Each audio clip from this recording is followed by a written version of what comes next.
Bonjour à toutes et bonjour à tous. On se retrouve aujourd'hui pour le journal du Geek Libre avec aujourd'hui, vu que c'est Noël, je veux déjà vous souhaiter joyeux Noël à tous. Et on va commencer avec le sommaire qui lui ne change pas vraiment. Voilà, le voici le voilà. Donc, on commence comme d'habitude avec les logiciels. Il y en a un peu plus qu'il y a 2 semaines. Voilà, distribution, comme d'habitude, les distributions qui sont sorties. Et autre chose, je vais vous parler de la bêta de Microsoft que j'ai testée. Étant donné que de ce côté-là, on n'a absolument aucune news vraiment de disponible, on va dire intéressante en l'occurrence. Allez, on va commencer avec Rhizome, qui est un éditeur scénographique, c'est tout nouveau. Donc Rhizome, qu'est-ce que c'est? C'est un jeu de rôle en ligne massivement multijoueur, c'est un MMORPG de science fantasy. Il est basé sur un monde vivant unique. Donc qu'est-ce qu'on peut faire? On peut y incarner une des 4 races humanoïdes dans le jeu. On peut contribuer à des requêtes de leur civilisation perdue et influer sur l'évolution du monde. Voilà, donc des petites choses assez sympathiques, on va dire, pour ceux qui adorent ce genre de jeu de rôle et tout. Voilà, donc c'est vraiment sympa, je sais qu'il y en a beaucoup qui adorent ça. Ça permet de faire de jouer un petit peu sur la stratégie, des choses comme ça. Et là, il y a un nouveau truc, c'est qu'on a un éditeur scénographique. Donc lui, il permet à chaque joueur de placer un décor sur des cartes de jeu en y ajoutant des objets statiques du son choix. Il y a plus de 3600 objets pour faire de la construction et tout. Donc c'est vraiment sympa. On peut rajouter de la végétation, des blocs, des choses comme ça. On peut les tourner aussi.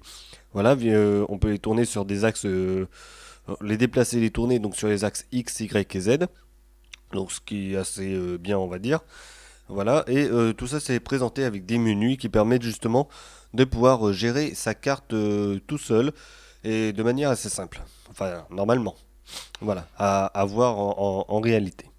Donc pour le moment, c'est disponible en bêta. Voilà, la sortie était donc le 23 décembre.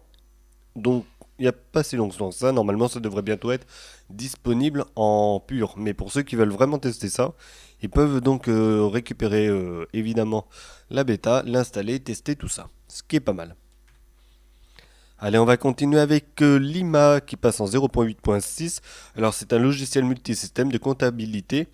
Il permet donc via un navigateur web d'accéder aux rapports, balance générale, balance globale, bilan et compte du résultat, compte de déclaration de TVA, grand livre, journal, journal général, etc., etc. Les comptables sauront de quoi je parle vraiment. Donc, il prend en charge actuellement 3 formats d'importation et d'exportation. Donc le FEC, donc c'est le format des écritures de comptable. Le CSV qui est assez connu justement pour les mails et tout, mais ça prend aussi. Et EBP, lui je le connais pas, mais c'est un format aussi qui permet, qui peut gérer lui ce logiciel. Donc ce qui est pas mal. Donc pour tous les comptables, voilà, il y a un logiciel gratuit en l'occurrence pour faire tout ça. Il s'intéresse aux novices comme aux professionnels de la comptabilité. Ça fait les deux sans aucun souci. Il est ergonomique normalement, c'est ce qui est dit justement par rapport au logiciel. Donc c'est plutôt pas mal. Voilà, donc c'est Lima et puis on peut le télécharger sur internet. Après, je ne sais pas exactement sur quelle plateforme. Apparemment, ça marche sur macOS, ça marche aussi sur Linux. On continue avec Linux qui passe en 4.8. Donc ça, c'est le kernel, on va dire. Donc voilà, c'est une nouvelle version stable qui vient de sortir, donc la 4.8. Ça a été annoncé le 2 octobre 2016 et puis là, voilà, c'est fait. Ils ont sorti vraiment le noyau. Donc on peut toujours le télécharger sur le site kernel.org. Voilà, donc il a une prise en charge des plateformes ARM et ARM64, donc c'est plus poussé au niveau de la prise en charge. Les cartes électroniques comme les cartes Atmel sont prises en charge, d'autres bien évidemment, donc ça c'est une nouveauté. Après au niveau des processeurs et d'autres choses comme ça, on a du Qualcomm, Broadcom pour la partie plus internet, des choses comme ça. Il y a pas mal de nouveautés qui sont sorties, donc je vous invite plus à voir sur linuxfr.org les informations, c'est vraiment très très complet au niveau de l'article et ça s'intéresse aussi pour ceux qui vraiment aiment bien quand c'est extrêmement poussé au niveau des explications en l'occurrence. Donc voilà, Linux 4.8 qui est sorti récemment, ce qui est pas mal. Allez, on va passer aux distributions avec Gobo Linux en 0.16 ou 16 comme vous voulez, qui fonctionne avec le bureau AOSM Windows Manager. Enfin, c'est plus AOSM, hein, vraiment le nom. Donc, bon, lui, qu'est-ce qu'il a de spécial? C'est son design. Voilà, ils ont fait essayer de faire un design dit espace, voilà, qui innove un petit peu. Bon, après, ça reste toujours le même bureau AOSM qui est assez simpliste en l'occurrence. Les logiciels, quant à eux, sont lançables directement en live, tous, il n'y a pas de souci, ce qui est pas mal. Alors Linux Mint qui est passé en 18.1, ce qui est bien, donc avec le bureau Cinnamon et Mate. Donc il y a de nouveaux écrans de veille à l'intérieur du système. Il y a aussi un petit changement au niveau du bureau Cinnamon, c'est qu'il peut tourner en fonction de l'inclinaison de l'écran. Donc pour enfin, surtout les tablettes ou les, les ordinateurs mobiles qui ont justement la fonction gyroscope et en fonction de comment on tourne l'écran, eh ben, le système va s'adapter à l'inclinaison de ce dernier. Donc ce qui est bien, c'est ce que l'on trouve généralement sous Windows avec les mobiles, sous les versions Windows sur tablette et sur Android en l'occurrence, qui lui arrive justement à gérer l'inclinaison des écrans. Donc là, ce sera disponible avec ce bureau et avec ce Linux Mint. Bien évidemment, les mises à jour des logiciels, bah, ça va de soi.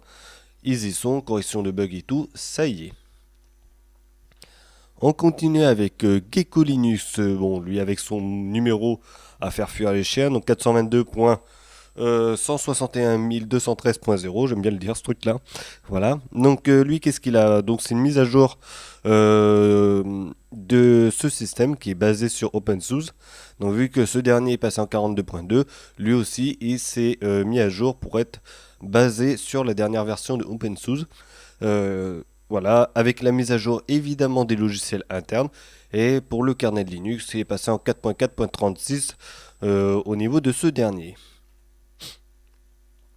Black Arc Linux qui passe en 2016.12.20 pour le 20 décembre. Donc lui, qu'est-ce qu'il a? Donc, il a le Live System qui pèse quand même 6,2 gigaoctets en ISO. Donc vraiment, c'est assez lourd. C'est plus fait pour être sur une clé USB et le démarrer à partir de ce dernier. Il y a une centaine de nouveaux outils à l'intérieur pour les tests de pénétration, de sécurité et tout. Donc c'est plutôt pas mal. Et bien évidemment les mises à jour de logiciels déjà présents à l'intérieur. Mais il y en avait un sacré paquet. On peut le voir en même temps sur l'image. Il y a vraiment pas mal de logiciels à l'intérieur. Allez, on continue avec OpenMondriva LX 3.01 qui est une mise à jour logiciel et des bureaux, donc comme KDE qui passe en place MAS 5.8.4, ça c'est un exemple. Évidemment, le framework et tout a suivi, et les logiciels eux aussi sont mis à jour. Le kernel Linux sur lequel il repose, c'est le 4.9. Voilà, donc vraiment les derniers systèmes et kernels présents à l'heure actuelle. Et pour terminer, donc comme je disais, j'ai testé la nouvelle version de Microsoft, donc la bêta, donc c'est pas par rapport à l'image.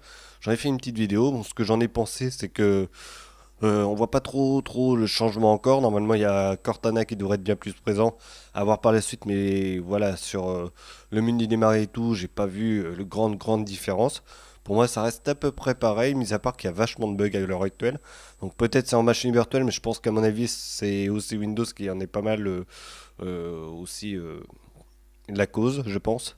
Voilà, donc à suivre, mais pour le moment, je pense qu'il faudrait vraiment qu'il continue à l'améliorer et qu'il ressorte vraiment un ISO entier vraiment stable.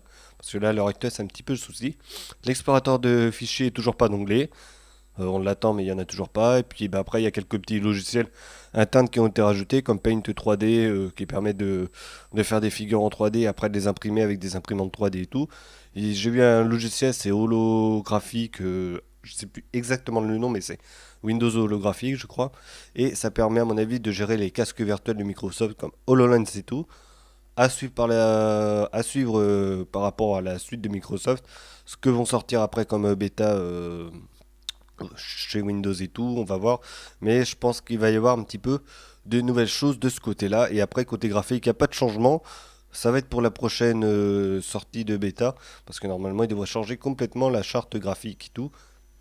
On va voir ce que ça va donner. Tout va bouger un petit peu de ce côté-là. Voilà. Allez, c'est fini pour aujourd'hui. On se retrouvera pour la prochaine, donc en 2017. D'ici là, donc dans 2 semaines.